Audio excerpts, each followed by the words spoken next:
Hi mga Bets! It's me again, JB. At ngayon ay dadaling ko kayo sa isang hidden gem dito sa Infanta Quezon. Dati, isa itong labahan ng mga lokal. Pero ngayon, isa na siyang tahimik at relaxing na paraisong pwede mong dayuin. Welcome to Batis Point Romantic Campsite. Nasa Kilometer 5, Barangay Magsaysay, Infanta Quezon ang campsite na to.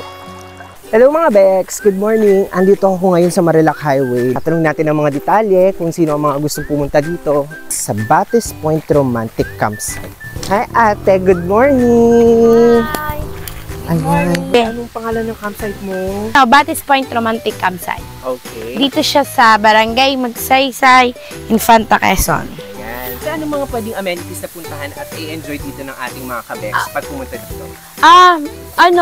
Paliguan, meron kaming paligan, and then sometimes yung mga travelers na pumupunta dito, gusto nilang mag-camp. Meron kaming place para sa camp. And then meron din kaming for overnight. So tatanong ko na lang ate kung magkano yung mga rates ng ano dito. Pag nag-day tour, magkano? Ang day tour, ang cottage namin 500. And then ang entrance per head 50. Kaya lang ang bata walang entrance. Wow! And then pag mag-overnight naman, ang cottage namin 800 and then 70 ang entrance. Eh yung sinasabi mong TP room sa taas? Pag pag day tour lang, makukuha yun ng 600 yung and then pag overnight 1K. Pwede rin silang mag-tent kung may dala silang tent. So may tent pitching? Oo, meron. Magkano ang tent pitching?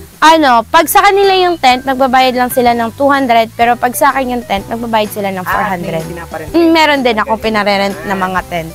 So pag nagugutom naman yung mga customer natin, meron ba dito pwedeng bilhan? Oo, may malapit dito, may kainan sa taas, or sometimes nag-a-ask sila kung pwedeng magpaluto na lang, ganun. So available yan? Available. Kung anong gusto nila, halimbawa gusto nila ng chicken or isda, ganun. Or kalimitan kasi sa kanila, puro paluto na lang ng kanton, itlog, ganun. Ay, nagluluto din kami. And then may internet din dito, yung mga gustong I-add mo yung aking Facebook. Okay, papashare ko sa aking mga Omega dito. So ito yung aking sticker. Okay, thank you. Okay, thank you. Ipapalo kita ngayon. Salamat. Angelica, ako ang owner. Thank you. Kung gusto nyo ng peaceful escape with friends, family, o ang inyong loved ones, this is the place to be. Sobrang sulit ng stay, super relaxing, at Instagram-worthy lahat ng sulok. At yan ang kwento ng ating chill and charming stay dito sa Batis Point Romantic Campsite. Ako ang inyong Bex Traveler, JB.